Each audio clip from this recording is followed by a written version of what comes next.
Mis enigmas favoritos presenta información basada en parte en teorías y opiniones, algunas de las cuales son discutibles. El propósito del programa no es dar por válida ninguna parte de la controversia, sino emplear los informes y pruebas dramáticas para ofrecer una respuesta posible, aunque no sea la única, a estos enigmas y misterios.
Hola, bienvenidos a una nueva edición, a una nueva aventura de mis enigmas favoritos.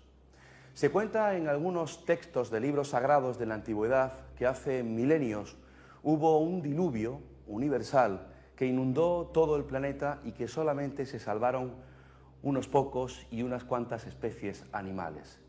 Fueron los Noés de una época remota. ¿Qué relación tiene este personaje, Noé, y el diluvio universal con un pueblo de la costa gallega que se llama Noia?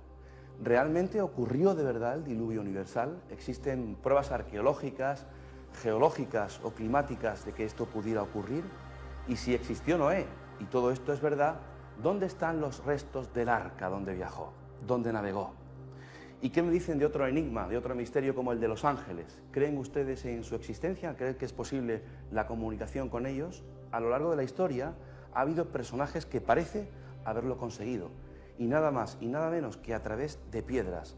Comunicación con ángeles a través de piedras. ¿Y qué me dicen del Pórtico de la Gloria, de la mágica catedral compostelana? ¿Qué claves ocultas encierra el Pórtico de la Gloria? ¿Y qué relación tiene todo esto con lo mencionado anteriormente? Es hora de que comencemos nuestra particular novela de investigación. Todo empieza en la Catedral de Santiago de Compostela, en la noche de Todos los Santos. Julia Álvarez se encuentra trabajando hasta tarde en la restauración del Pórtico de la Gloria, cuando de pronto un extraño irrumpe en el templo y se dirige a ella en una lengua desconocida. Antes de que logren entenderse, un súbito tiroteo frustrará su encuentro y el intruso huirá. El hombre que ha iniciado los disparos se presenta entonces a Julia como un agente de la Agencia Nacional de Seguridad de los Estados Unidos, que ha sido enviado a España para esclarecer el secuestro de su marido, el afamado climatólogo Martin Faber, desaparecido cerca de la frontera entre Turquía e Irán. Allí mismo le advertirá que también su vida corre peligro. Durante las horas siguientes, Julia se verá envuelta en la búsqueda de dos antiguas piedras, que son la clave para rescatar a su esposo.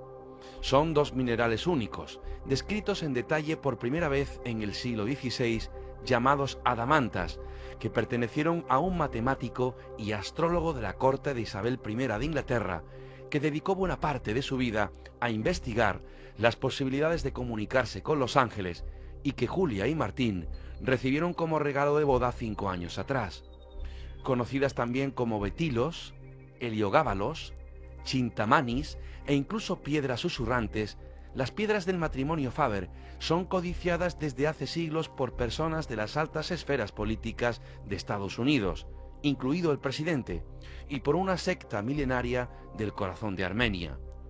En medio de esta lucha internacional por hacerse con su control, Julia Álvarez irá comprendiendo aspectos de la personalidad de su marido que hasta ahora desconocía y que podrían determinar el destino de la humanidad. Desde Santiago se iniciará un vertiginoso viaje que conducirá a Julia de una pista a otra, sorteando peligros y descifrando mensajes ocultos en marcas de cantería, lápidas legendarias y cábalas fonéticas, que se entremezclarán con mitos y creencias tan antiguas como el diluvio universal. Esta aventura culminará en tierras de Noé, en lo alto del monte Ararat, arrastrando a Julia a una trampa urdida por aquellos en quienes más confiaba y que la obligará a enfrentarse a aquello que más teme. Es hora de conocer, en profundidad, las claves ocultas y temas que ha utilizado el escritor Javier Sierra para esta novela de investigación.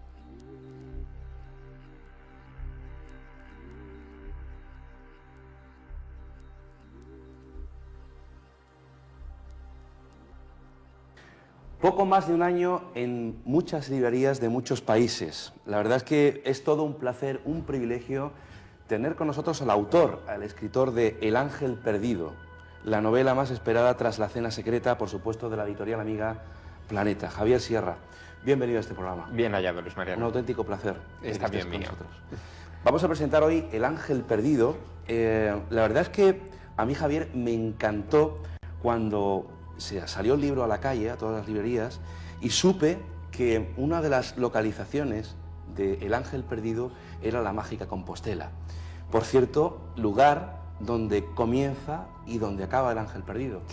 Bueno, tiene un sentido incluso filosófico el hecho de haberlo pensado así. Yo buscaba, después de haber publicado La Cena Secreta, que en fin se publicó en 43 países. ¡Qué éxito! Claro, buscaba un escenario español que fuera sinónimo de misterio. No podía irme ni a Madrid, ni a Barcelona, ni a Sevilla, un poco que son, en fin, las ciudades emblema de este país fuera de nuestras fronteras. Pero había una que sí que encarnaba desde luego el espíritu del misterio y sin duda era Santiago de Compostela. Santiago de Compostela fue el centro de peregrinación más importante durante siglos en Europa. Todos los grandes caminos iniciáticos convergían justo en el vértice de la última catedral de Occidente. Piénsalo. El templo de Santiago de Compostela, el magnífico templo de Santiago, era la última catedral cristiana del mundo antes del descubrimiento de América. Después de ahí venían los acantilados de Finisterre y el Mare Tenebrosum.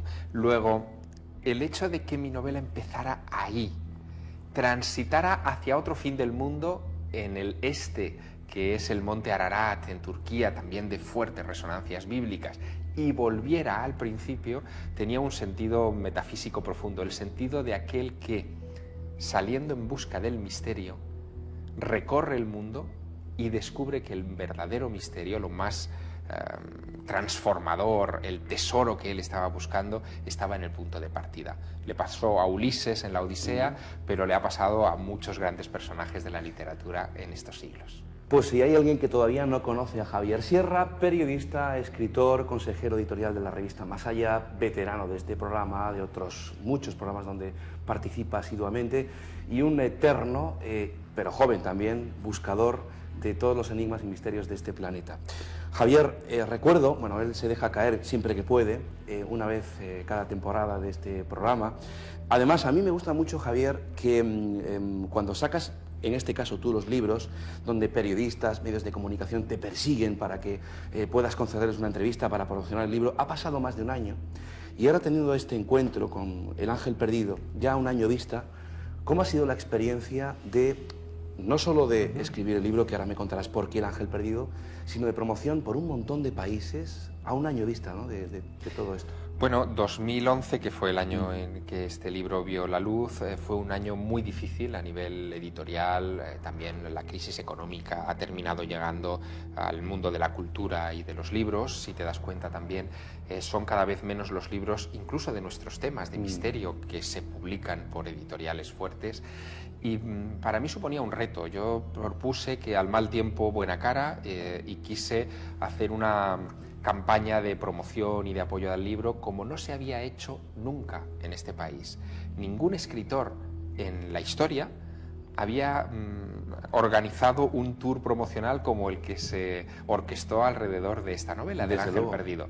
Fíjate que yo he visitado 56 ciudades de 7 países. El cómputo final de mis viajes ha sido, ha arrojado un saldo de 101.711 kilómetros.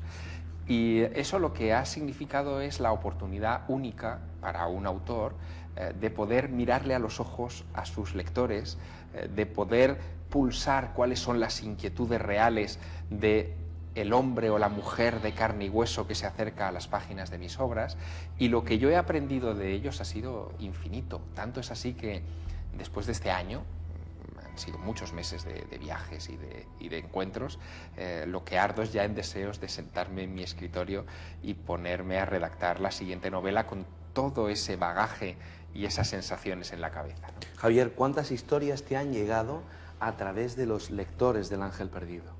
Muchísimas, muchísimas. Ha habido anécdotas realmente impresionantes, ¿no? Como la de aquel taxista de Barcelona que de repente decide venir a la firma, a una de las firmas de libros que yo había organizado en Pamplona, y cuando le pregunto que por qué se ha venido de Barcelona a Pamplona si yo voy a ir a Barcelona, y estaba en la agenda de medios, ¿no?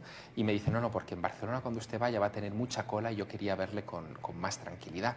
Y déjeme contarle algo, me dijo ese taxista. La noche que usted subió al monte Ararat, y es verdad que yo había subido al monte Ararat en Turquía para redactar este libro, y que usted hizo una conexión de madrugada con la cadena SER en España, yo estaba en el taxi en Barcelona escuchándolo. Eran las 3 de la mañana más o menos.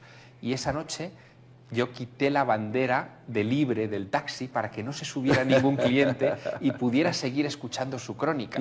Bueno, a mí aquello me tocó, ¿no? Y me tocó todavía más cuando, llegado el momento de ir a Barcelona, en la cola de lectores que querían que les firmara el libro en la ciudad condal, estaba el taxista. Es decir, se volvió a hacer la cola porque había hablado a su familia y quería entregarle también el libro de regalo.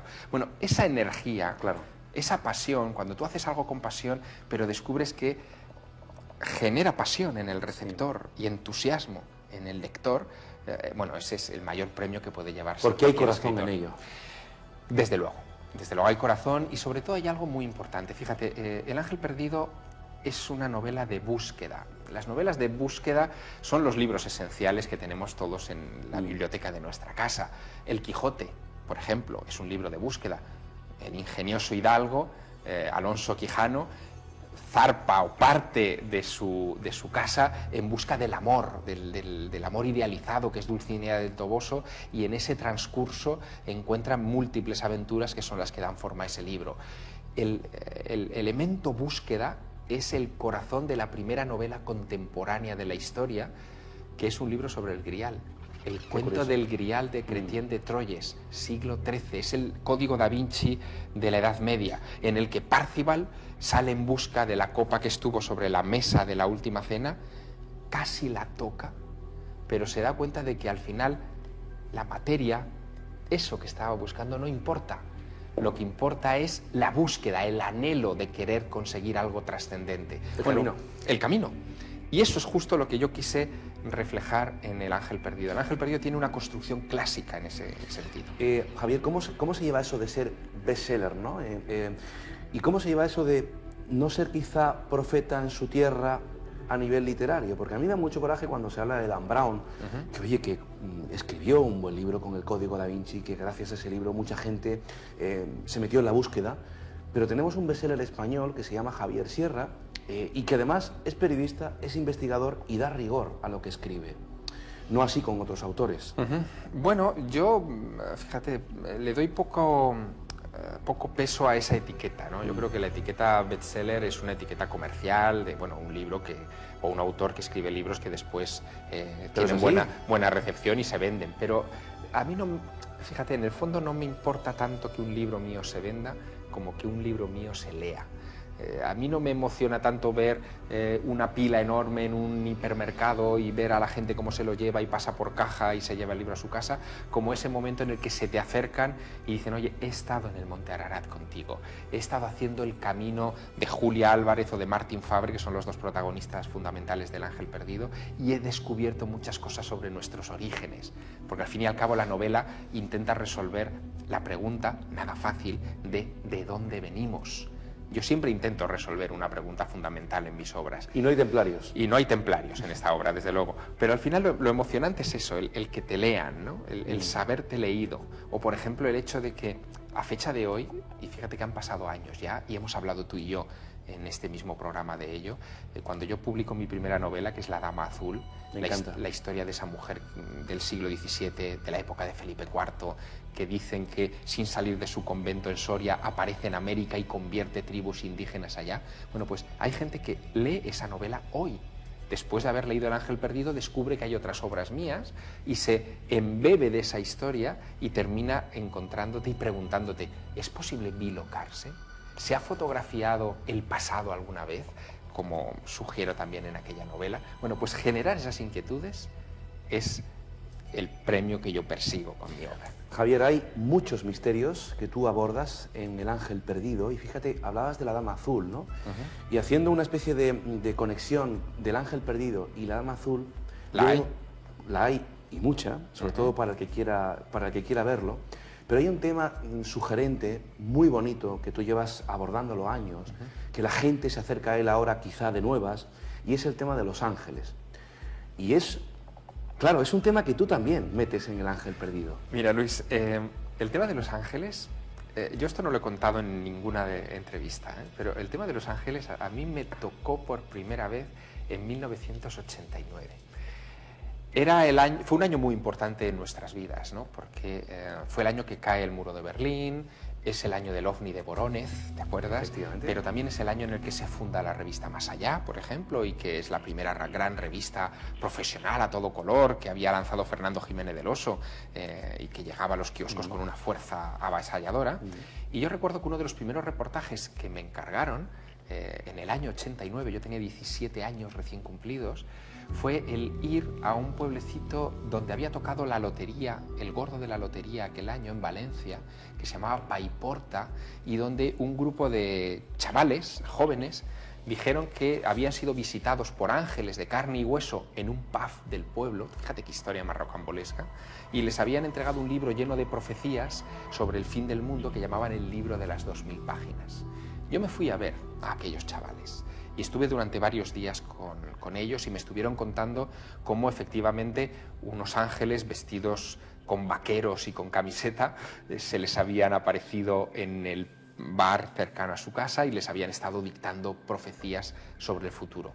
Profecías que con el correr de los años no se cumplieron, no se cumplió ninguna, pero que a ellos les dejaron un impacto emocional muy fuerte, ¿no? Los ángeles de Paiporta. Los ángeles de Paiporta. Lo que me llamó la atención fue el modo en que describían a esos visitantes, ¿no?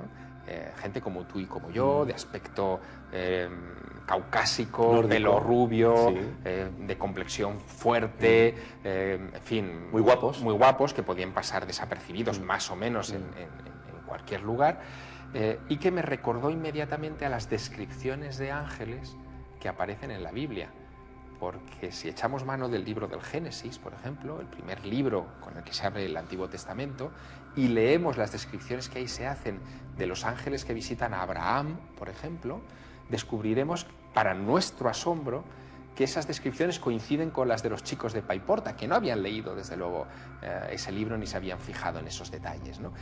Abraham recibe a dos de estos ángeles, de aspecto caucásico también, rubio, llamativos, de ojos llamativos, en su tienda de campaña, los invitó a sentarse en su mesa, les dio de comer y de beber, luego eran gente de carne y hueso como nosotros, y después esos dos individuos, esos dos ángeles, esos dos visitantes, se van a Sodoma a avisar a Lot de que Yahvé ha decidido destruir, barrer de la faz de la tierra esa ciudad. Y cuando entran en Sodoma, los sodomitas, los habitantes de la ciudad, quieren abusar de ellos sexualmente porque les parecen muy atractivos, les parecen carnalmente apetecibles. Esto no tiene nada que ver con la idea de los ángeles extendida. O sea, no son criaturas etéreas, sin sexo, con alas, que tocan el arpa encima de una nube. Nada de eso. Son gente como nosotros. Y la posibilidad de que haya infiltrados de esa naturaleza, llamémoslos ángeles o llamémoslos como sea, que estén dentro de nuestra sociedad y ejerciendo influencia en momentos determinados de nuestra historia, me ha parecido siempre fascinante. Los ángeles están presentes en la Dama Azul y los ángeles están presentes en El Ángel Perdido. Has tocado, hemos hablado antes del Código Da Vinci, y yo recuerdo que ese elemento, el de los ángeles, para el ángel perdido, tú te encontrabas en Londres por el juicio que se le hacía a Dan Brown, que fuiste como periodista a cubrirlo, y en un tiempo libre que tuviste, te vas al British Museum, hay que ir, y allí te encuentras con dos elementos que son clave para el argumento de tu libro. Sí. Y es la posibilidad de conectar con esos ángeles, que personajes en la historia ha habido que han utilizado piedras u otros elementos para conectar con ellos. Sí, la historia es muy simpática porque no estuve como periodista, estuve como autor. Es decir, yo acababa de publicar La cena secreta en inglés en Londres. Cierto. Y tenía, en fin, mi agenda de promoción para... Pensé que ibas para cubrirlo como... No, ¿qué va? Sí, lo que ocurrió fue que aquella tarde que yo llegué a mi hotel en Londres, previa a mi jornada, digamos, de promoción de la novela con periodistas ingleses, veo en el Times de Londres, en mi hotel, que al día siguiente, a las 9 de la mañana, empezaba el juicio contra Dan Brown por el plagio del Código Da Vinci, o supuesto plagio del Código Da Vinci, que al final lo absolvieron, ¿no? Y claro, cuando yo veo aquello en la prensa, digo, bueno, Dios mío, esto es una coincidencia casi cósmica, yo tengo que hablar con mis editores e intentar retrasar 24 horas mis compromisos como autor y acudir a ese juicio. Yo tengo que estar ahí, tengo que ver esto, ¿no? Entonces pido ese permiso a mis editores, me lo dan, se puede retrasar todo, acudo al juicio, veo algunas escenas que no olvidaré en mi vida, Luis, como por ejemplo ver a un juez como son los jueces ingleses, ¿no? Con su peluca, con su toga, en fin, con un aspecto decimonónico, sino dieciochesco total, y de repente formulando preguntas al señor Dan Brown, como diciendo, señor Dan Brown, Mr. Dan Brown, por favor, ¿puede usted poner sobre la mesa pruebas que demuestren que Jesús de Nazaret y María Magdalena mantuvieron relaciones sexuales? Qué fuerte, Javier. Claro, aquello fue tremendo, ¿no? Y en un momento determinado de aquella sesión inicial del juicio, el juez dice, bueno, este es un asunto muy complejo, quiero tomarme un tiempo para reflexionar sobre ello, se levanta la sesión y mañana nos volvemos a reunir aquí para continuar con la vista, ¿no? La sesión se levanta a las 12:30 de la mañana, yo había cancelado todas mis citas para el día, así que de repente me encuentro con un tiempo libre importante, un tiempo que yo dedico en visitar el British Museum por enésima vez, pero en vez de ir a la colección egipcia o mesopotámica, que es donde al final siempre acaba uno atrapado, me voy a ver colecciones de objetos de la época de Isabel I de Inglaterra, siglo XVI, primeros del XVII. Y es ahí, en ese paseo, donde me tropiezo con, efectivamente, un objeto que será el arranque casi del ángel perdido, de la investigación del ángel perdido. Adamanta se llama, ¿no? Sí, son dos piedras, bueno, las adamantas, tal como las describe la novela, son dos piedras. Allí en el British hay una. Hay unos objetos, hay unos sellos de cera con inscripciones en un lenguaje extraño y hay una especie de objeto que es un espejo de obsidiana de origen azteca que fue propiedad de John Dee, mago de la corte de Isabel I de Inglaterra, y que él la utilizó, esa piedra y esos sellos, para invocar a los ángeles. Él recibió cantidad ingente de información a través de ese mecanismo, incluso de carácter científico. Él llegó incluso a proponer la cartografía con meridianos, que se impondría y que sería una revolución en la navegación a raíz de ese contacto con el más allá. Y una de esas piedras de comunicación con los ángeles estaba ahí. Decía, piedra oracular utilizada por John Dee para comunicarse con los ángeles. Y ahí algo hizo clic en mi interior. Un resorte. ¿Cómo que una piedra se ha utilizado en el siglo XVI para comunicarse con ángeles? Y recordé muchas cosas. Fue como accionar un play en un vídeo, ¿no? Recordé muchas cosas que había leído. Por ejemplo, que en todas las grandes religiones de la humanidad han existido esas piedras de comunicación con los dioses. Algunas son muy cercanas a nosotros. Hoy, tal día como hoy, 5 veces en la jornada de hoy, millones de musulmanes se han postrado hacia la Meca para venerar una de esas piedras. La Kaaba. La Kaaba, efectivamente.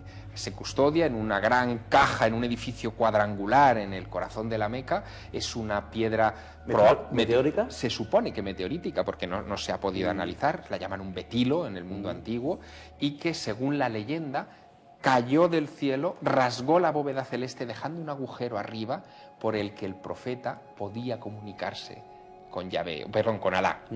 Luego era una piedra de comunicación. La piedra entre el ser humano, la persona y la deidad, ¿no? ¿Qué pasa, por ejemplo, con las tablas de la ley de Moisés? Por ejemplo. En el Antiguo Testamento.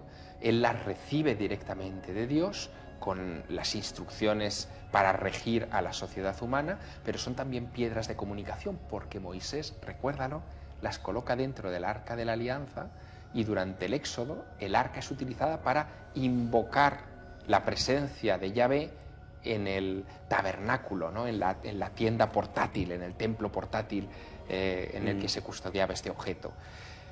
En fin, hay muchas y es ahí piedras. donde tú quieres utilizar esa historia que es real, ese elemento real, incluirla en el ángel perdido. Por una paradoja muy llamativa también, Luis, y es que ¿cómo es posible que en el mundo de las comunicaciones en el que vivimos hoy, la comunicación con Dios haya pasado a ser lo menos importante?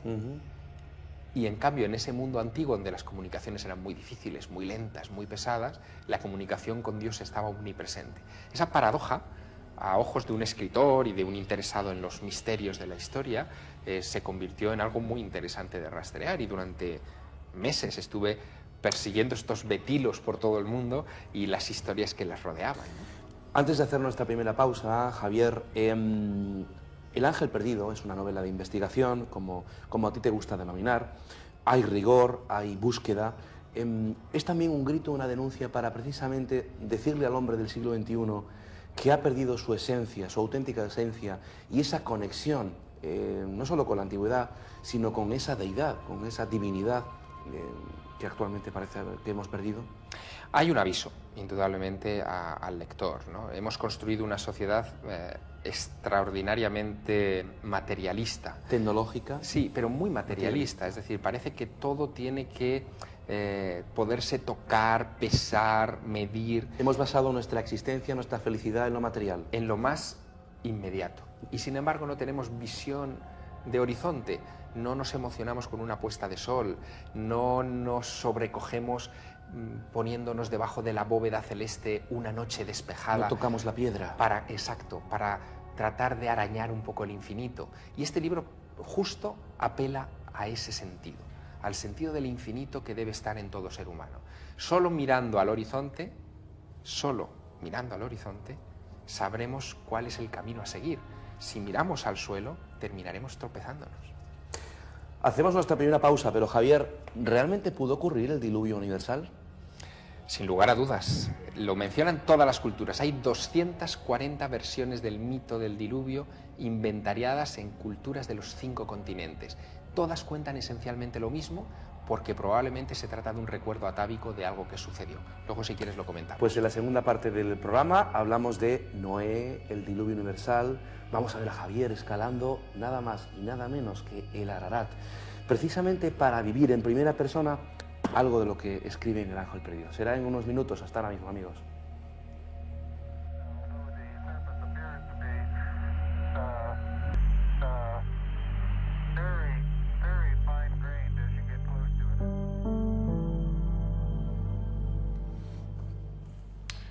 Por si usted se acaba de incorporar hoy a mis enigmas favoritos, está con nosotros un bestseller español.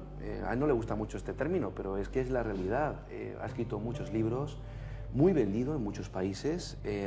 Bueno, estuvo en el puesto número 2. Sí, bueno, el 2 en el Wall Street Journal, el 6 en el New York Times. Sí. ¿Qué pasaba, Javier? Sí, Javier sí, Sierra, periodista, escritor, consejero editorial de la revista Más Allá, bueno, veterano de este programa y de otros muchos sobre el mundo del misterio. Hoy nos presenta su nueva novela de investigación. Lleva ya en las librerías algo más de un año. Está siendo todo un éxito tras La cena secreta. Parece que fue ayer cuando hicimos el programa buceando un poco en ese fantástico libro. Y hoy toca El ángel perdido. Pues eso, la novela más esperada tras La cena secreta. Yo tengo conmigo la segunda edición, pero ya hay unas cuantas, ¿no? Hay unas cuantas. Hay unas cuantas. Sí. Éxito brutal. Ha estado, bueno, ha hecho miles y miles y miles de kilómetros. Qué bonito, Javier, la posibilidad de a través del Sierra Bus, como se ha llamado, por casi todas las ciudades españolas, por esta piel de toro. Ha estado en China, México. ¿Qué pasaba, Javier? Sí, en todas partes encontrando lectores, ¿no? Que eso Qué es bonito. lo maravilloso. Qué bonito. Bueno, estábamos hablando de la posibilidad de comunicarnos con los ángeles. Hay un elemento que Javier encuentra de forma causal, vamos a decirlo así, en el British Museum, y en el libro, que no es cuestión de destriparlo para quien no lo haya leído, hay temas tan interesantes, tan importantes que quizá nos llevan a nuestro origen, como el diluvio universal, la figura de Noé, la mágica Compostela. ¿Dónde están los restos de ese arca, si existió de verdad? De todo ello se habla en El Ángel Perdido. Y si te parece, Javier, vamos a escuchar una primera opinión. Ha estado con nosotros aquí pues un buen amigo común, investigador, escritor, conocido a nivel internacional, Robert Bauval, y a él le hemos hecho una primera pregunta, le vamos a escuchar varias veces. ¿Cuál es su opinión sobre el diluvio universal? Y esto es lo que nos ha respondido. Sí, la ciencia muestra que hubo un cambio drástico en las condiciones climatológicas entre los años 10.000 y 11.000 antes de Cristo, que provocó la subida de los niveles de los océanos e inundaciones. Mitos antiguos muestran claramente que hubo un diluvio. Lo que no sabemos es si fue universal o localizado. Esto es algo muy interesante porque, por supuesto, no sabemos lo que ocurrió antes de esa inundación. En cuanto a la Biblia, soy muy escéptico. No estoy seguro de que muchas de las historias que cuenta la Biblia realmente ocurrieran. Pero si la historia de Noé realmente ocurrió, el lugar donde probablemente esté el arca de Noé es el monte Ararat. Es el lugar indicado por varios mitos, así que ese es el lugar donde hay que buscar. Creo que Javier Sierra está intentando encontrarla, ¿no? Y digo que si la está intentando encontrar, como que se fue allí con César Pérez de Tudela. Luego vamos a ver imágenes en busca del arca de Noé. Qué aventura. Pero bueno, ¿alguna reflexión de lo escuchado del buen amigo Robert Bauval? Bueno, es interesante ese punto de escepticismo que él tiene respecto a la Biblia como fuente de documentación. Y tiene su razón de ser, pero fíjate, la Biblia en realidad es un libro de libros que recibe la influencia de muchas historias muy anteriores a la propia Biblia. ¿Cierto? Y una de las más evidentes es la historia del diluvio.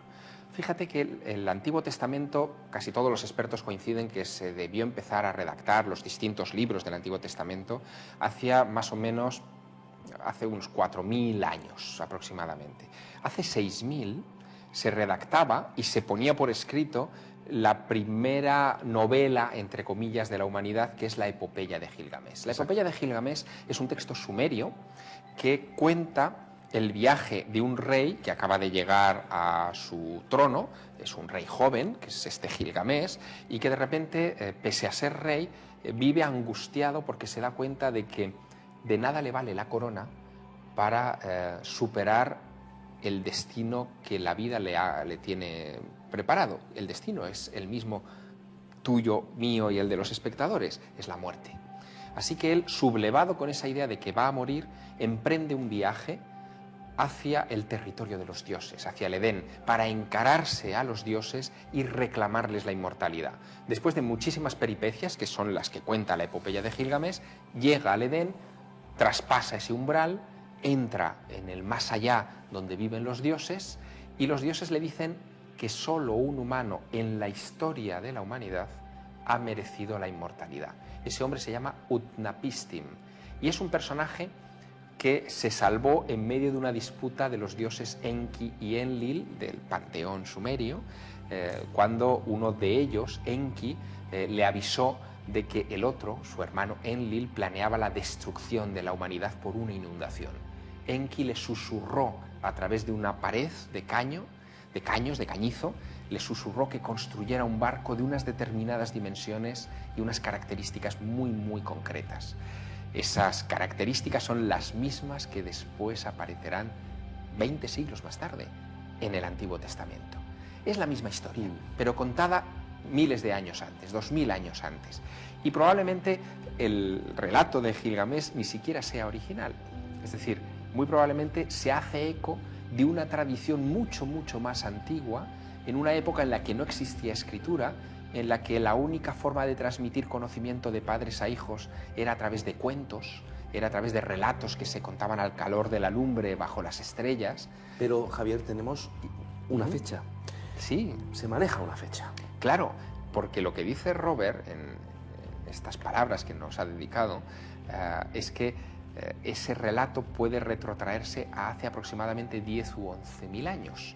Y hay una información geológica que es interesante. Efectivamente, en ese periodo histórico, por la geología, sabemos que hubo un importante cambio en la estructura de este planeta. Hubo un calentamiento global, muy parecido a lo que ahora los científicos están previendo, ¿no? Y estudiando.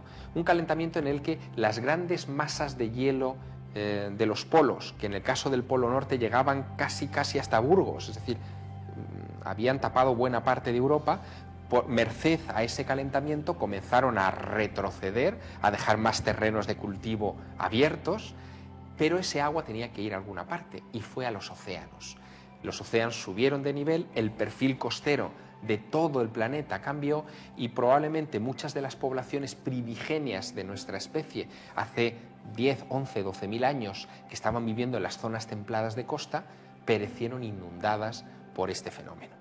Y ahí es donde puede haber surgido el mito del diluvio.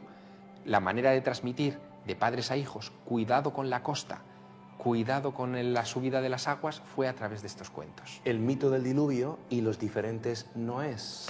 Bueno, ese es otro tema. Es decir, es verdad, el mito del diluvio aparece, como comentábamos antes de la pausa, en 240 versiones de esta historia en los 5 continentes, separados entre sí por miles de kilómetros y por años de historia. Pero todos ellos tienen un elemento en común que a mí me parece desconcertante, y es que la humanidad se salva porque alguien, Utnapishtim, Noé, pero hay otros muchos nombres, Deucalión en Grecia, en fin, muchos otros, alguien es avisado, un humano es avisado por los dioses o por Dios para que o bien se suba a un cerro o a una palmera o construya un barco o se meta en una cueva profunda para salvarse de la inundación. Y ese punto es el que a mí me interesó cuando yo empecé a escribir El ángel perdido, porque a mí me interesaba la comunicación entre los planos superiores y los planos inferiores, entre los dioses y los hombres. Y el primer ejemplo que nos encontramos en la historia es precisamente este de los mitos del diluvio. Déjame que viajemos ahora, Javier, a un momento. Es un documental que tú filmas junto con el bueno de César Pérez de Tudela cuando hacéis la expedición al Ararat. Que, por cierto, Ararat significa, es el... Sí, es el monte del dolor para los... Y en turco es el... Agridagli. Sí. Vamos a recuperar un momento, vamos a ver muchos en este programa, pero vamos a ver un momento en el que tú estás ya casi a los pies del Ararat y donde precisamente, Javier, se muestran unas fotografías que son llamadas las anomalías del Ararat. Vemos estas imágenes y ahora contamos. Perfecto.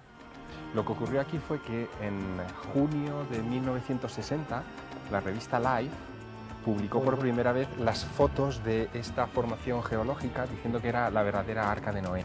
Y fue a raíz de que un capitán del Ejército del Aire turco sobrevolase la zona y viera la efigie realmente de lo que parece un arca. Eso es, este perfil tan extraño y ausado, ¿no?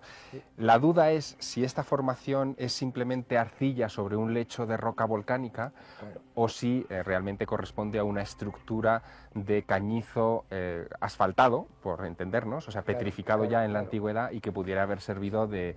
pues casi de portaaviones del mundo antiguo. Podemos de todas formas ver efectivamente si pudiéramos encontrar algún trozo de piedra que reuniera esas características.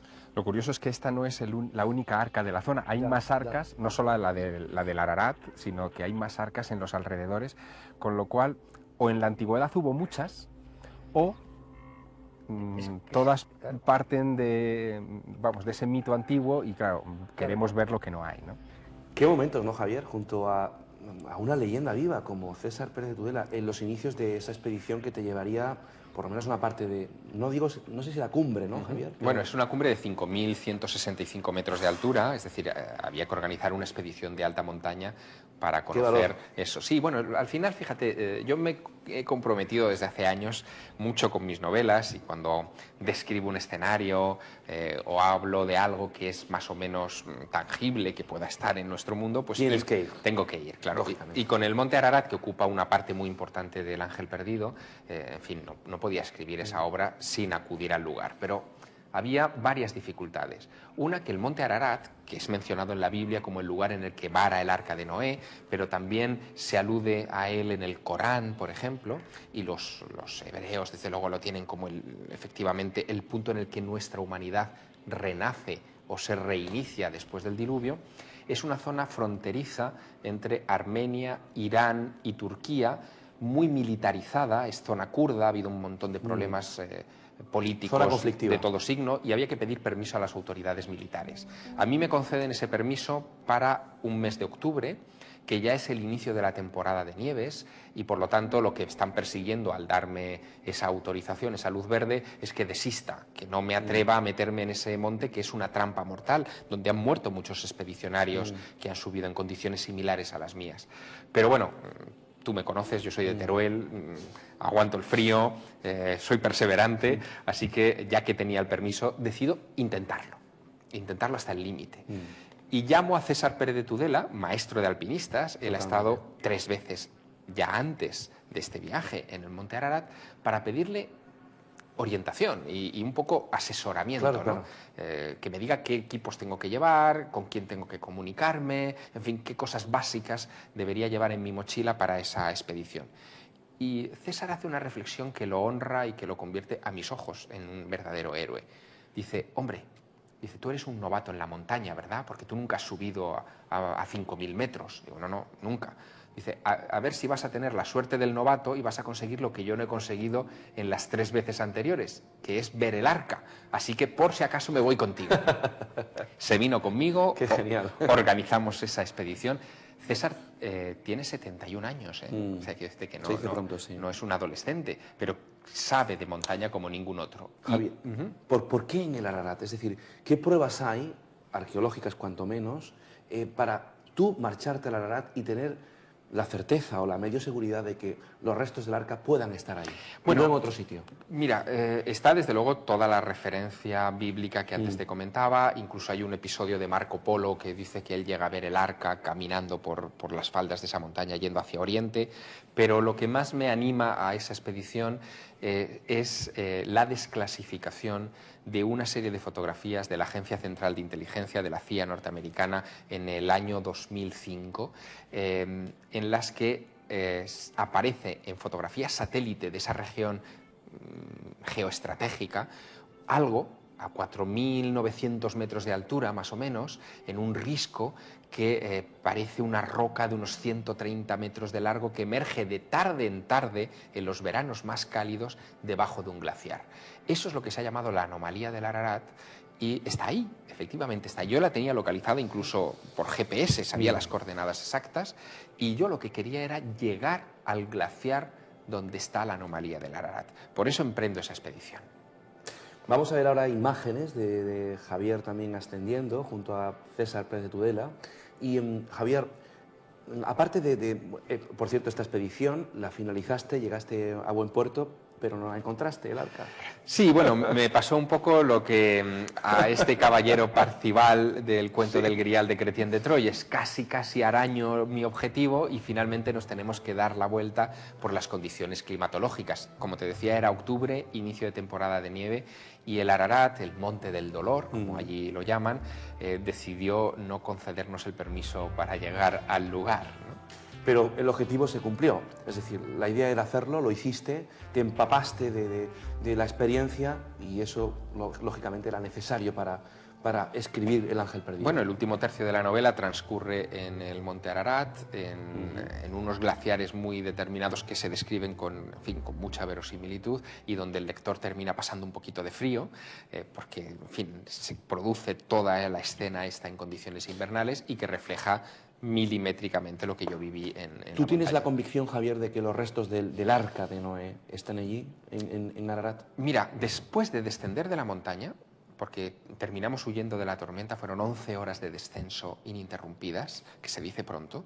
Después de aquel descenso y de hablar mucho con geólogos y con expedicionarios anteriores a mí que habían ido al lugar, mi convencimiento personal es que si alguna vez estuvo el arca, y yo, en fin, estoy abierto a esa posibilidad, hoy no está. ¿Por qué? Porque los glaciares de ahí arriba, de esa cota, son muy destructores, son entidades vivas casi. Cada año cambian su morfología de alguna manera. Si tú dejas una mochila encima de un glaciar y vuelves al año siguiente, la mochila estará despedazada. Claro. Si vuelves dentro de 2 años, no quedará ni rastro de esa mochila. Cuanto más si han pasado 5000 años desde que el barco de Noé encalló allá arriba. Tú sabes, Javier, que he podido realizar el Camino de Santiago en varias ocasiones, no finalizándolo en la ciudad compostelana, sino que Ultrella, yendo más allá, voy hasta Fisterra. Y casi llegando a Fisterra, en Olveiroa, hay que pasar por un monte que se llama el Monte Aro. Es curioso por la toponimia, por los nombres, porque vamos a viajar también a Noia, otro lugar muy especial del Ángel Perdido, donde bueno, hay una trama importante que ocurre allí, y que Noia, que está relacionado con el Camino de Santiago, con Compostela, también está relacionado con la figura de Noé, puesto que la tradición marca que fue su nieta, Noela, la que funda la villa. Cuando tú empiezas el Camino de Santiago en Roncesvalles, sí, o en Somport, pero sobre todo si la ruta más de Roncesvalles, pasas por algunos valles navarros, pasas muy cerca de la sierra de Aralar. Efectivamente. Bien, Aralar, etimológicamente, está conectada con ese Ararat. Cierto. Hay otro lugar más cercano a la costa, en Santander, que es Noja, sí, que también está conectado con la idea de Noé. ¿cierto? Es decir, por debajo del Camino de Santiago hay una serie de lugares toponímicos que están emparentados con Noé y con Ararat. Había una ruta del diluvio probablemente anterior a la ruta del apóstol. Una ruta que terminaba en el fin del mundo, en Noia. No por una razón más allá de lo geográfico. Hay que entender la mentalidad del hombre que nos precedió. Allí se terminaba el mundo conocido y empezaban las aguas. Las aguas del diluvio bajaron y esa fue la primera tierra que emergió, la tierra de Noé. Por eso se llama Noia. Noia, cuyo escudo de armas lo que refleja es el arca de Noé, con una paloma sobrevolando ese arca y con Noé agazapado en la ventana esperando que la paloma toque tierra firme para poder desembarcar. Hermoso mito, sin duda. Vamos a escuchar la opinión ahora de Antonio Piñero, también un buen amigo común, catedrático de la Universidad Complutense de Madrid, escritor, y a él le hemos preguntado si tiene relación la población de Noia con la figura de Noé, y esto ha sido lo que nos ha contestado. Sabemos con toda exactitud que el episodio de Noé, que va desde el capítulo 6 hasta el 9 en adelante, realmente es totalmente legendario y que ni siquiera es judío. Pertenece a un ciclo de leyendas en torno al diluvio que están tomados de narraciones que son acadias en copia, pero que se retrotraen al Imperio Sumerio. Es decir, que son narraciones de hace 3.500 años antes de Cristo y que pertenecen a todo el universo mítico sumerio. Por lo tanto, un historiador en el mundo de hoy está absolutamente incapacitado para trasladar con la mínima verosimilitud un episodio del universo mítico sumerio a la fundación de un pueblo actual dentro de la Hispania, aunque sea romana, en absoluto. No soy contrario a eso. ¿Qué dices, Javier?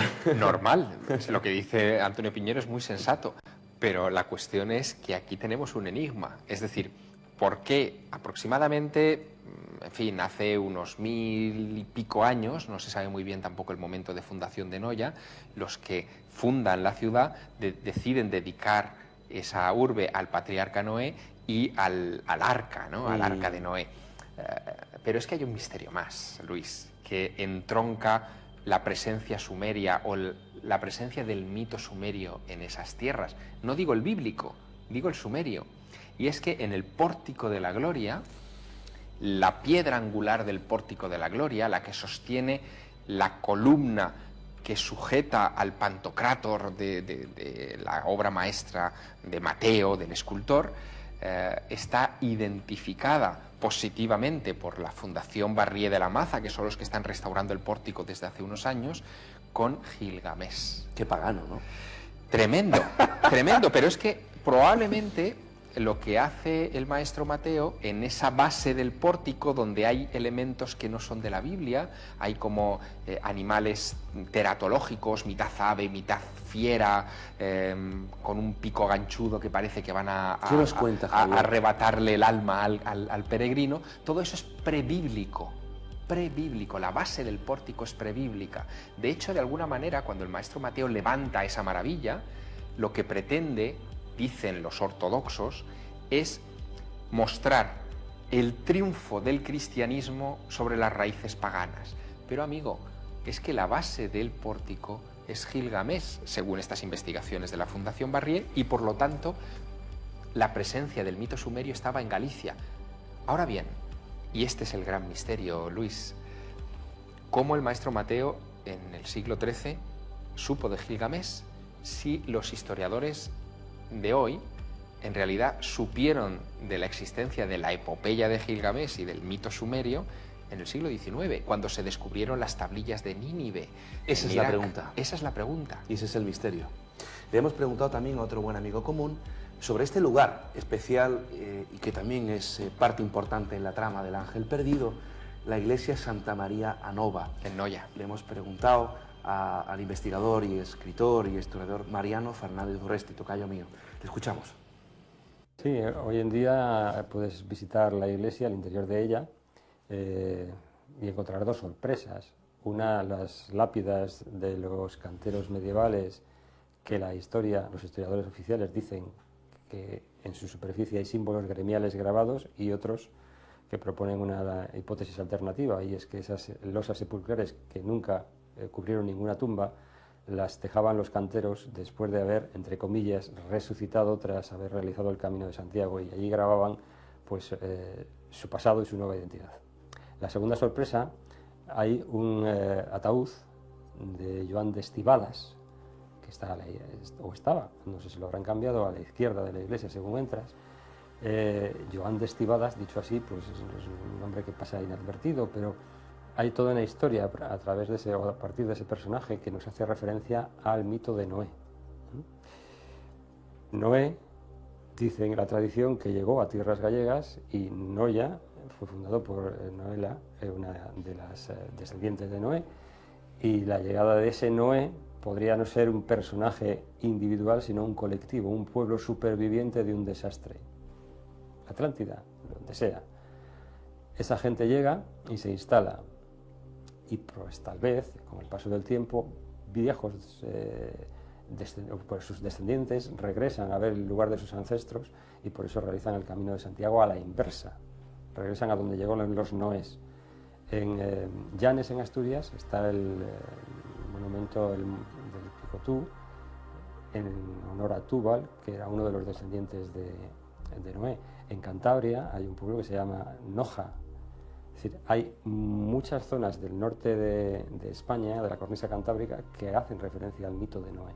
Llegaron en los Noés, llegó un pueblo descendiente de alguna parte, y por eso tal vez con el paso del tiempo la gente regresó en busca del lugar a donde tomaron o echaron amarras los supervivientes ¿de qué? De la Atlántida. Qué interesante lo que cuenta Mariano, porque complementa, ¿no?, lo que estamos diciendo aquí, Javier. Joan d'Estivadas, hombre que, por cierto, cultivó vino. Sí, efectivamente. ¿Cómo no, Así es. Y no solo eso, sino que su tumba, a la que hacía alusión Mariano, efectivamente está en esta iglesia de Santa María Nova. Cualquiera que vaya puede contemplarla, y se va a encontrar con una peculiaridad que a mí me resultó muy asombrosa, y es que sabemos que es la tumba de Joan d'Estivadas porque es prácticamente la única sepultura en la que viene el nombre del difunto, pero el nombre está escrito al revés. ¿Cierto? Y al leer el nombre al revés, si llegas a Ioán, Ioán al revés es Naoí, es Noé. Es como una especie de anagrama, ¿no? Exacto, es un anagrama, está especialmente subrayado. Hubo otra cosa que a mí me llamó mucho la atención de la iglesia de Santa María Nova, que fueron, por supuesto, estos símbolos, ¿no?, que aparecen sobre las lápidas no descifrados, de todo tipo.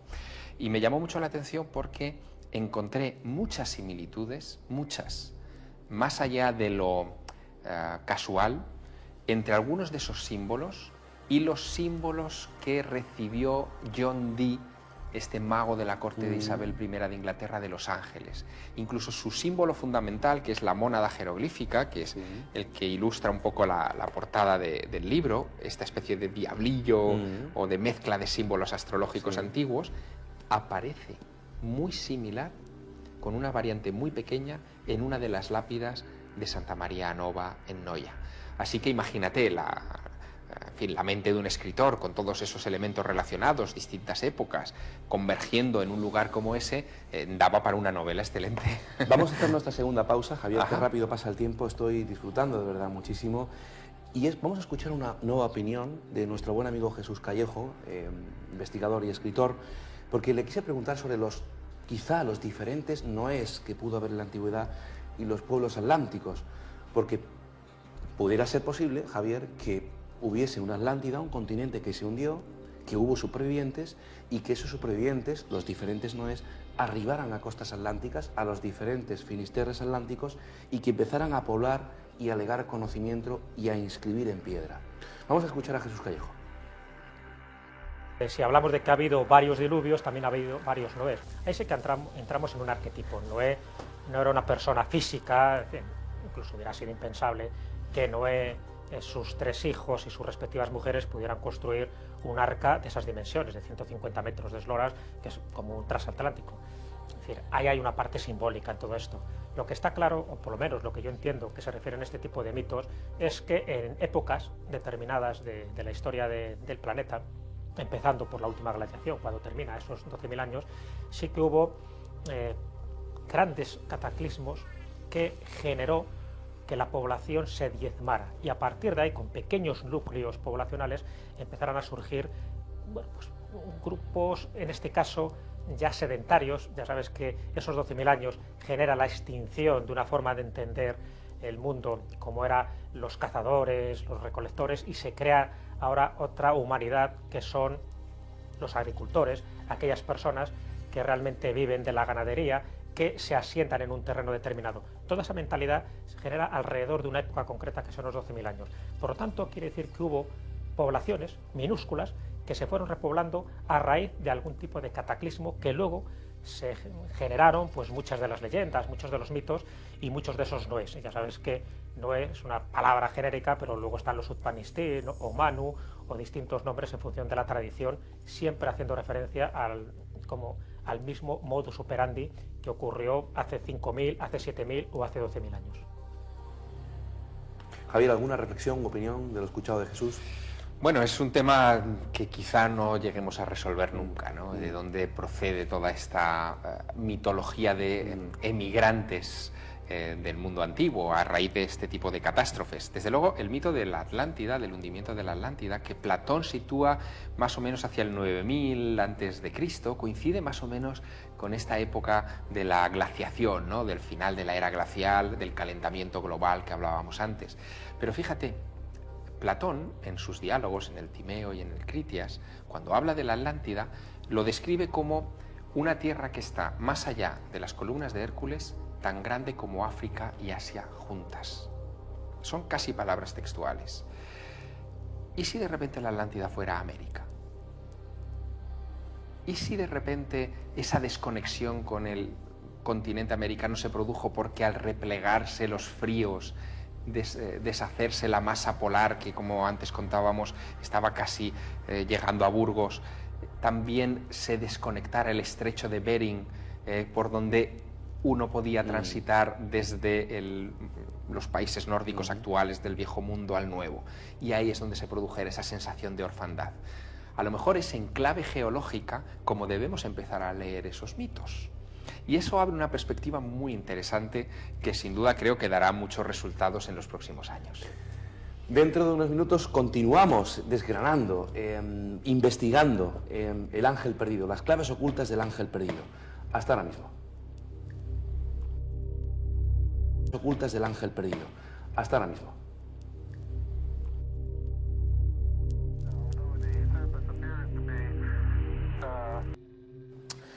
Pues estamos con el periodista y escritor Javier Sierra, hablando de su novela El ángel perdido. Ha sido otro éxito que lleva prácticamente un año en todas las librerías, en muchos países, tras La cena secreta.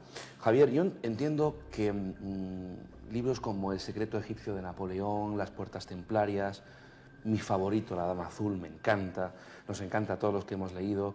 La cena secreta, muy buen libro. Superar La cena secreta, superar La dama azul, después de casi 6 años, tenía su intríngulis, ¿no, Javier? Sí, tenía su aquel. Yo lo que pretendí es dar una vuelta de tuerca más con El ángel perdido y hacer una novela que cumpliera con ese parámetro que antes comentábamos de los libros de búsqueda, donde los protagonistas rastrean durante todas las páginas algo que es superior a ellos mismos, que es más grande que ellos mismos, pero a diferencia de los libros de búsqueda que me han precedido, la Odisea, el Quijote, en fin, la epopeya de Gilgamesh, el cuento del Grial de Chrétien de Troyes, que son aventuras que transcurren a lo largo de meses o de años, yo lo que quise es hacer un libro muy trepidante que transcurriera en 72 horas. Porque 72 horas es lo que tarda Julia Álvarez, su protagonista, una restauradora que trabaja en el Pórtico de la Gloria, en desplazarse a 5.000 kilómetros de distancia en Turquía para encontrarse con su marido secuestrado por un grupo terrorista en esa región del planeta. ¿Cuánto de Javier Sierra hay en los protagonistas del ángel perdido? Hay un homenaje a Andreas Faber-Kaiser, Sin ¿no? duda, sin duda. Sí, porque el marido secuestrado se llama Martin Faber.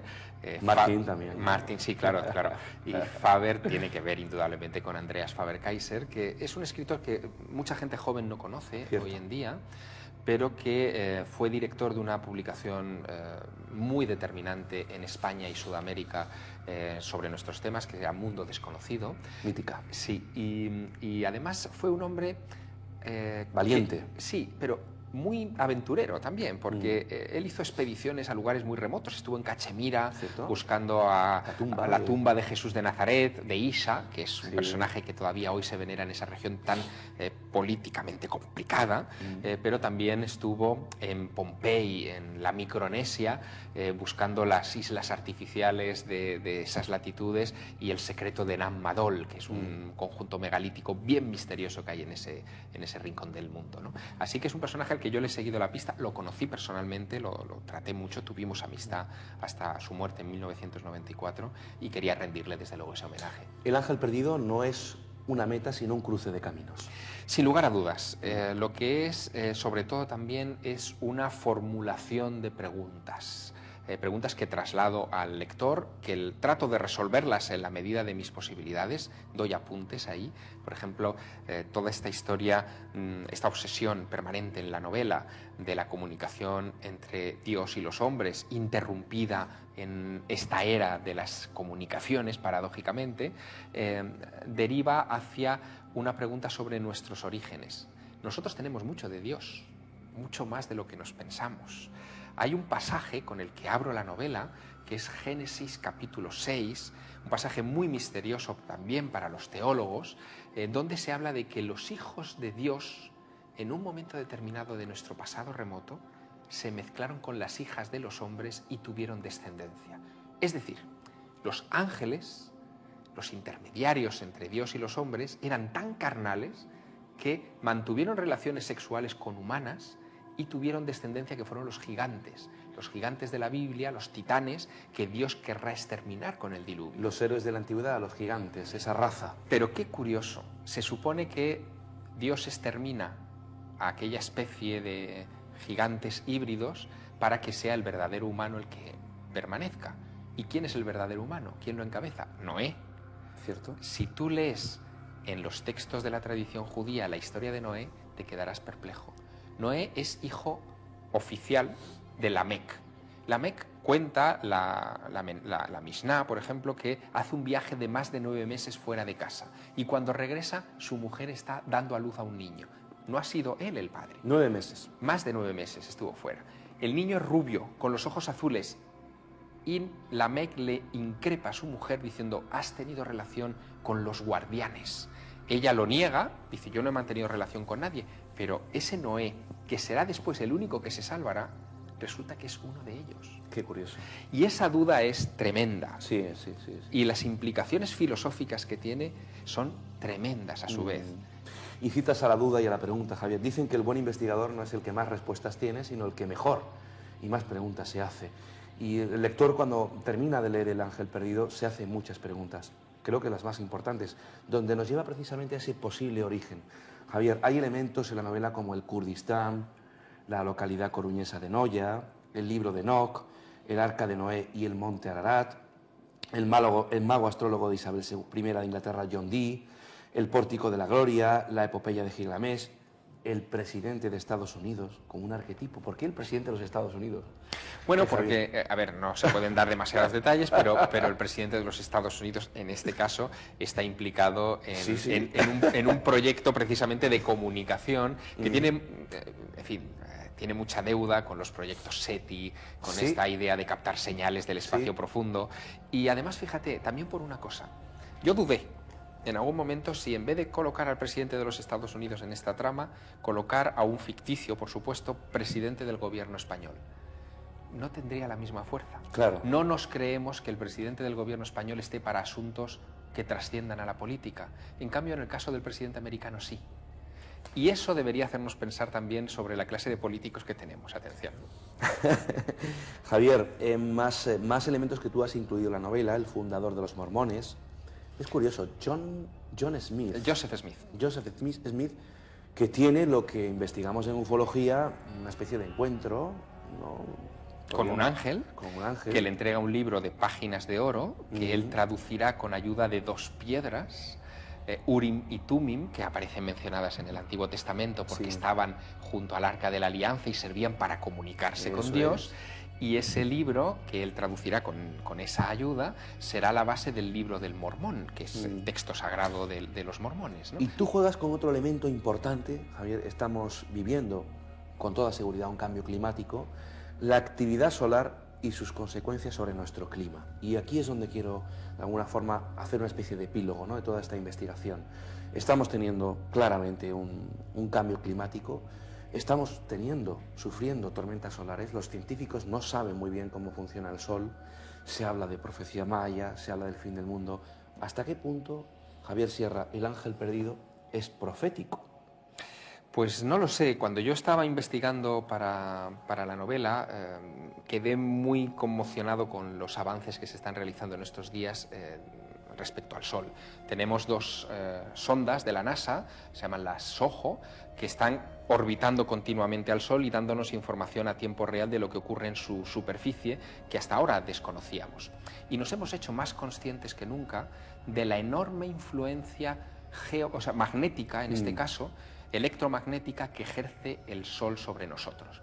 Pensábamos que no, pero fíjate, cuando nos hemos dado cuenta de que si juntáramos la masa de todos los planetas del sistema solar y la comparáramos con el Sol, resulta que el Sol ocupa el 98% de la masa del sistema solar. El 2% son todos los planetas juntos. La representatividad de la Tierra es mínima. Si el Sol se altera, estornuda, ocurre cualquier cosa, nos afecta inmediatamente. Y lo que yo juego en El ángel perdido es con la posibilidad de que una de estas tormentas magnéticas del Sol pudiera activar unas viejas piedras, aquellas viejas piedras que utilizaban nuestros antiguos para comunicarse. Yo no sé hasta qué punto es un juego, Javier. Yo tampoco. ¿Sabes por dónde voy? Sí, y porque esas piedras están ahí, porque hay muchas cosas que se están activando en este tiempo, porque estamos viviendo un cambio brutal en nuestra civilización. Cierto. Y porque incluso la NASA, recientemente la Comisión Europea, han emitido informes que son de conocimiento público y que han reflejado incluso tímidamente las páginas de los periódicos y de otros medios de comunicación, que hablan de que si se produjera una tormenta solar de cierta categoría, de categoría X dentro de sus planteamientos en su tabla de clasificación de tormentas, podríamos estar al borde de un colapso tecnológico sin precedentes.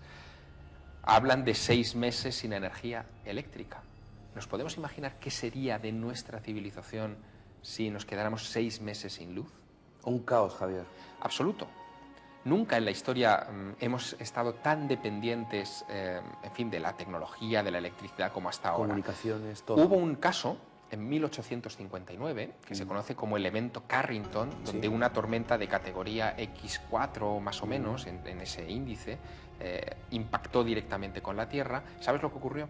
Se incendiaron las líneas telegráficas de todo el hemisferio norte. Así fue. Nos quedamos sin telégrafo durante una gran temporada. En aquella época. En aquella época. Pero el telégrafo era un invento nuevo. No era vital para nuestro, digamos, nuestro sistema global, ¿no? Si esto ocurriera ahora, nos quedaríamos sin satélites de comunicaciones, sin GPS, sin luz eléctrica, en muchos hogares no se podría ni cocinar, no habría agua en nuestros grifos porque las bombas que llevan el agua desde los embalses hasta nuestra casa funcionan con energía eléctrica, en fin, habría un gran caos.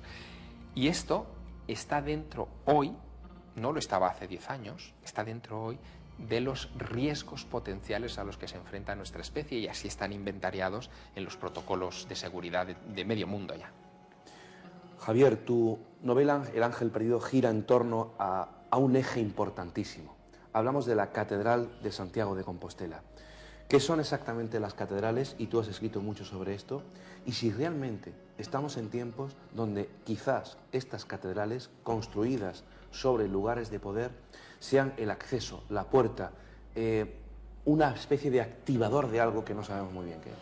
Mira, es muy sencillo de responder a esa pregunta. Si nos quitamos el ropaje cultural y los conceptos previos que tenemos todos respecto a las catedrales, llegaremos a una conclusión muy interesante. Esos templos se construyeron con la idea de ejercer el papel de escaleras al cielo, que es exactamente el mismo objetivo que perseguían las pirámides, por ejemplo, en el mundo antiguo, o todos los templos importantes de la historia de la humanidad. Son escaleras para acercarnos a Dios y o a los cielos. Y esa idea las convierte en unos lugares muy, muy, muy interesantes. Cuando descubrimos además que muchas de ellas, especialmente cierto tipo de catedrales, las catedrales góticas de los siglos XII, principios del XIII, estaban imitando posiciones estelares. Chartres, por ejemplo. Igual que las pirámides de Egipto imitaban posiciones estelares, nos estamos dando cuenta de que existió un plan para construir esas escaleras imitando al cielo. Y eso tiene una potencia brutal, muy grande. Muy grande, yo la exploré, desde luego, en las puertas templarias, pero es algo que sigue impactándome y que sigue dándome mucho que pensar. Le hemos preguntado a Antonio Piñero, catedrático de la Universidad Complutense de Madrid, dónde podrían estar los restos del Arca de Noé. Y esto es lo que nos ha respondido. Se dice que realmente está allí, se dice en la Biblia, el monte Ararat es una región. Ararat es una región y que pertenece al imperio Urartu, que es un imperio de la época indoeuropea de nuestra historia, muy antiguo, del que tenemos un montón de testimonios históricos y que existió realmente. En fin, conocemos absolutamente la historia general de Urartu, pero a mí me parece inverosímil que esté unido con Ararat y con algo que no tiene que ver con la Biblia, una leyenda que, como he dicho, pertenece a un contenido totalmente sumerio que no tiene que ver nada en el fondo con los judíos y que es tan antigua que es puramente legendaria. Yo, como historiador, me resisto tajantemente a darle credibilidad a ese dato que, repito, está en la Biblia. A esta misma pregunta, Javier, y sé que estás deseando hablar, nos ha respondido también Jesús Callejo. Le escuchamos y ahora opinamos. Está claro que hay una parte de mito, pero está claro que en el monte Ararat, que es donde van todas las pistas, algo sí que hubo en tiempos inmemoriales, hasta el punto que había ciertos peregrinajes de personas, de cristianos, para intentar recoger las maderas que allí había. Bueno, cuando una de las expediciones más famosas, las de Ferdinand Navarra, que fue alrededor de los años 50 del siglo pasado, pues él trajo parte de esa madera que él pensaba que era del Arca de Noé. Ya sabes que posteriormente ha habido muchas más expediciones, la última de un tal MacGyver, con lo cual ya el apellido te lo dice todo, pero parte de esa madera que trae Ferdinand Navarra, la trocea y la lleva a varios institutos uno de ellos el de Burdeos, otro el de París, pero también llega a Madrid, en concreto al INTA, el Instituto Nacional de Investigaciones Agrarias, que depende del Ministerio de Agricultura, y yo tuve ocasión de ver uno de esos trozos, totalmente petrificado, que se hizo una investigación en su día, cuando llegó esta madera, y se confirmó dos cosas muy interesantes. Primero, la especie del árbol, que era un roble blanco, y luego la antigüedad, se cifró en esos 5.000 años. ¿Esto quiere decir que era el arca de Noé? No lo sé, porque ahí se sabe que se construyeron también pequeñas ermitas de adoración, pensando que ese era el lugar donde Noé y su familia llegó. Así que, muy posiblemente, parte de esa madera que ha sido recogida en expediciones posteriores no tiene por qué ser del arca, sino que a lo mejor son de iglesias cristianas ortodoxas que se edificaron posteriormente. Por partes. Lo he escuchado de Antonio Piñero. Bueno, me ha parecido muy singular que Antonio dijera que la Biblia no tiene nada que ver con los mitos sumerios. Es verdad, pero cuidado.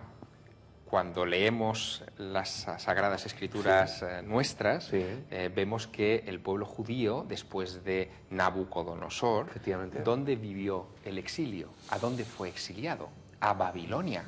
¿Y en Babilonia con qué tomó contacto? Con toda la tradición sumeria. Es decir, que es ahí donde yo creo que adoptó toda la información que después veremos en sus textos sagrados. Es muy obvio, es muy fácil de entender. Cierto también lo que dice de que el monte Ararat en realidad no es un monte, es una región, que son los montes Ararat. Bien, pero yo he estado allí y he visto una cosa que vieron también los primitivos, o los que me precedieron en ese lugar.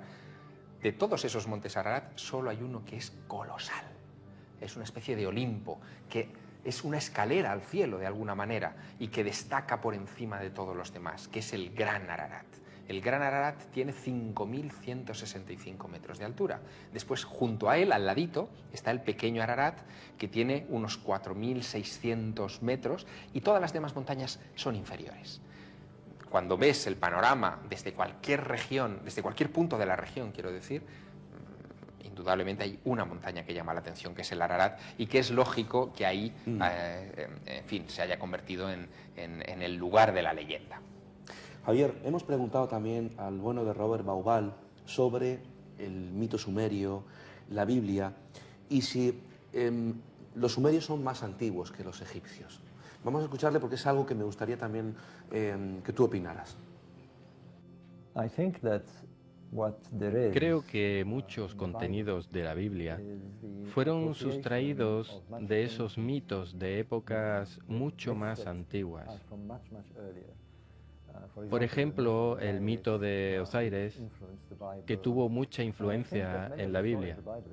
Creo que hay muchas historias de la Biblia, particularmente la historia de Noé, que fueron copiadas de antiguos mitos, de los sumerios, porque tenemos las mismas historias que ya existían algunos siglos antes, así que es muy posible que fuese así. Se pensaba que el origen de la civilización se encontraba en Mesopotamia, pero yo no lo creo. Como muestro en mi último libro sobre Génesis, las pruebas muestran que la civilización, no el origen de la raza humana, porque por supuesto eso fue mucho antes, comenzó en el Sáhara. Hay muchas razones para pensarlo, aunque no tengo tiempo ahora de entrar en detalles. Pero las evidencias muestran que la raíz de la civilización comenzó en el Sáhara hace unos 15.000 o 20.000 años y tuvo mucha influencia en Egipto y también en Sumeria. Creo que esta es la cronología correcta. Parece, Javier, que Robert Bauval pone el dedo en la llaga y nos retrotraemos al origen. Ese origen incierto, desconocido, misterioso y que está fuera de la oficialidad. Bueno, hay un tema aquí que es asombroso y es que cuanto mejor estudiamos nuestro pasado, más atrás en el tiempo estamos llevándolo todo. Todo. Hace pocas semanas sabíamos que las cuevas de Altamira son como poco 15.000 años más antiguas de lo que pensábamos. Hay que revisar, hay que revisar. Continuamente. Fíjate que también nos han enseñado en el colegio a los de nuestra generación que la historia comenzaba en Sumer y que probablemente habría que fechar la historia de la civilización en torno a unos 6.000 años, 7.000 años, y de repente se desentierra en Turquía, cerca de Urfa, de la antigua Ur de Caldea, un lugar que es Göbekli Tepe, que tiene como mínimo 11.000 años, 12.000, es del 10.000 y pico antes de Cristo, y ya era una estructura de civilización compleja. Robert Bauval ha estado haciendo investigaciones en el sur de Egipto, muy cerca de Sudán, del actual Sudán, incluso incluso dentro de Sudán, y ahí hay ya reflejo de una civilización que vivió hace 10.000 años. Nadie pensaba que los egipcios pudieran ir más allá del 3.500 antes de Cristo, que es el origen de la primera dinastía.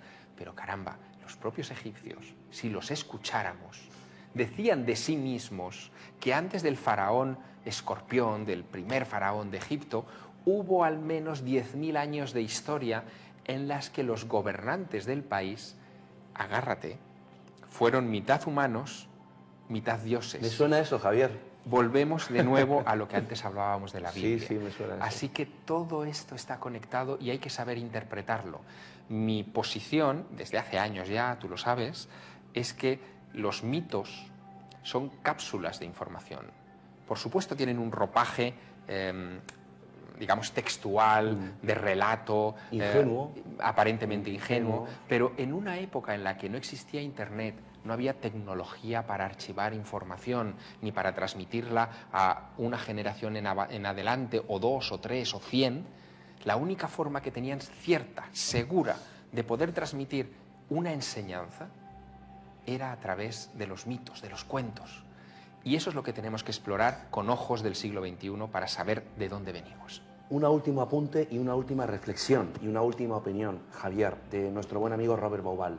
Vamos más atrás en el tiempo, más al origen.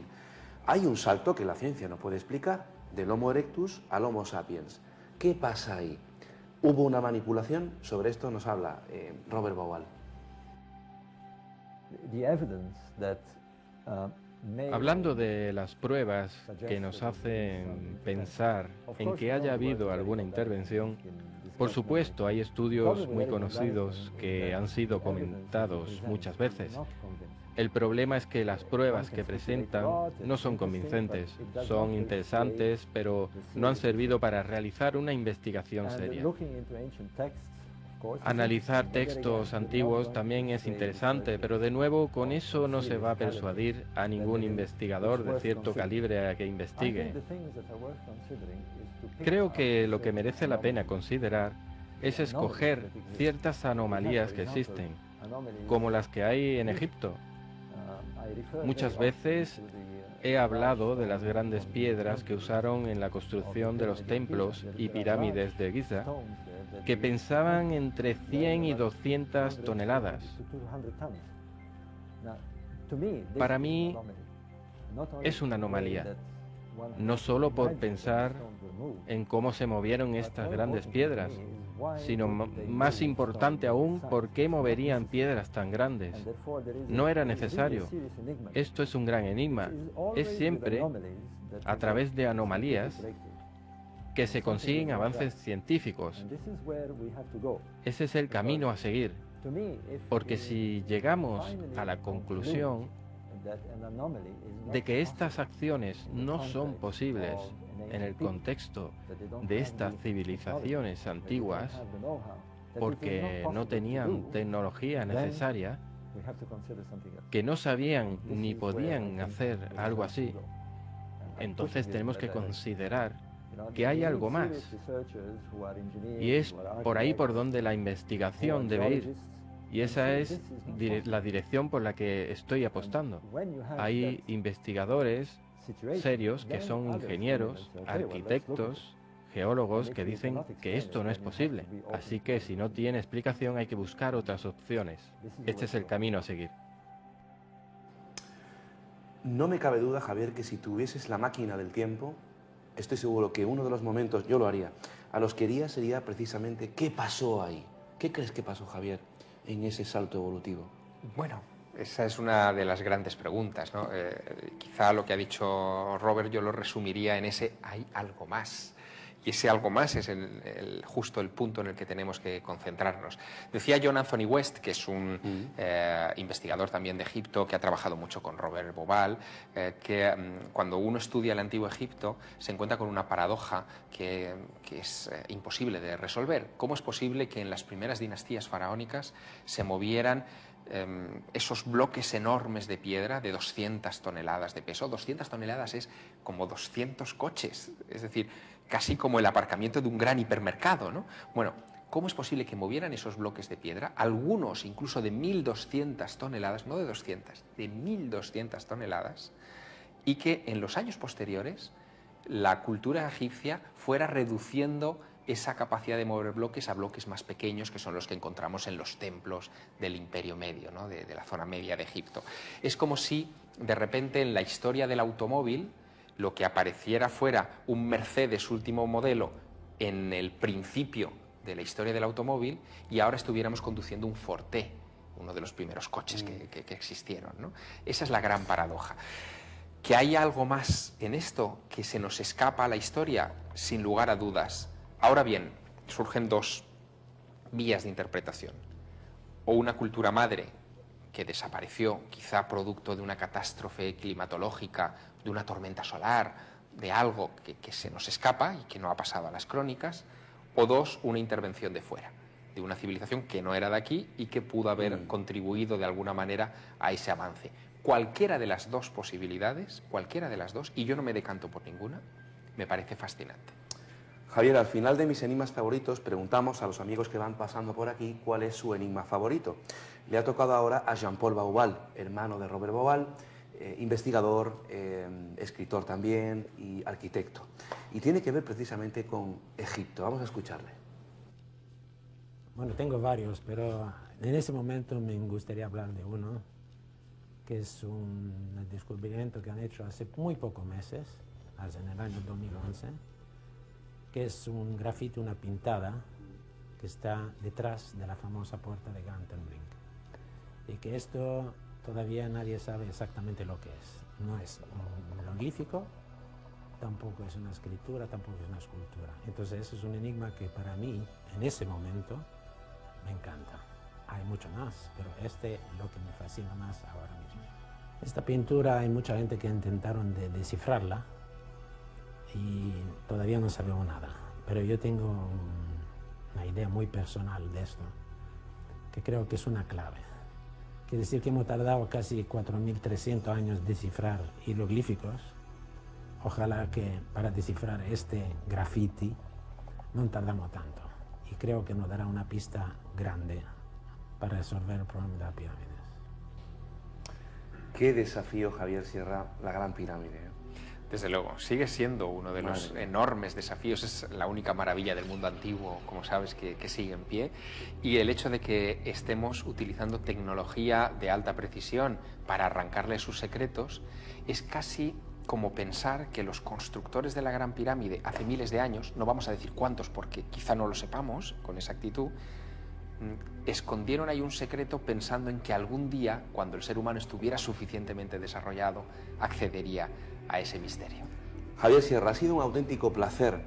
Me ha encantado que estés una vez más en la temporada número 13 de mis enigmas favoritos. He disfrutado, como estoy seguro que muchos de nuestros amigos telespectadores han disfrutado con tu presencia, con tus informaciones, con esta intrusión que hemos hecho muy por encima del Ángel Perdido de la editorial Planeta.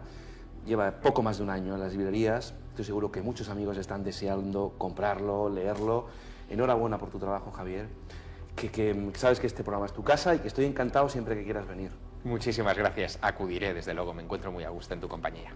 Un placer, Javier. Gracias. Y hasta la próxima. Vamos a dar los datos del programa.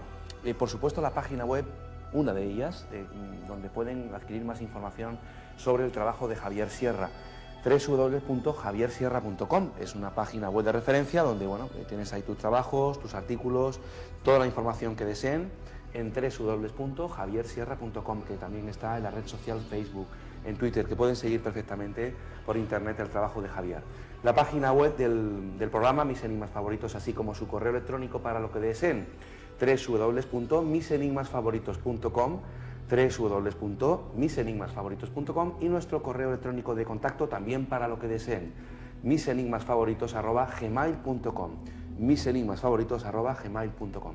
Ha sido de verdad un auténtico placer estar con todos ustedes una semana más. Hemos aprendido mucho más sobre nuestra historia. Como han podido ver, lo que pasa siempre, que cada vez tenemos que reescribir y revisar nuestra historia, porque quizá nuestro origen esté muchos miles de años quizá a lo que dice la oficialidad. Pero esto es tan solo una pregunta que nosotros le trasladamos a ustedes, que es lo importante, que cojan el libro y empiecen a buscar y a investigar. Un abrazo muy fuerte de todo el equipo que hace posible Mis Enigmas Favoritos. Hasta la próxima ocasión, amigos.